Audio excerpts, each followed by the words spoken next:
So ito yung atin pong ginamit mga guys, yung mga kagamitan natin sa paggawa po ng bahay kubo. Ayan. So ito po yung mga kawayan natin ngayon guys. Ayun o. So ito na guys, gumagawa tayo ngayon ng bahay kubo. Ayan na yung atin pong nagawa ngayon. So kawayan lang yung ating ginamit. Ito yung mga diskarte natin. Ayan.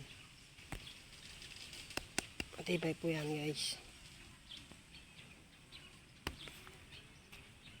Talagang hindi po lang umuga.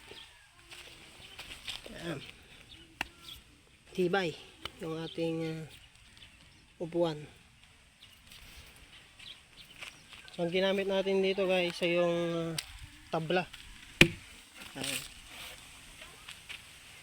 Tapos dito naman kawayan ang ating pong ginamit dito. Ayan. Kawayan yung ating ginamit. Dito ano yung tabla po ng Milina. Ayan. Simpleng bahay kubo. Ayan. Ito na yung ating poste.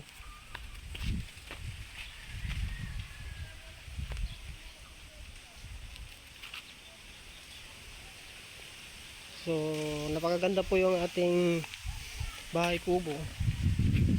Kasi nandito tayo sa may Sampalukan, no? Sa kayo ng Sampalok. Malamig kasi kaya dito natin ipinisto yung ating bahay kubo. Ayan. So pag natapos ito guys, meron na po tayong rest house. Ayan. So napakastig, napakaganda yung ating bahay kubo.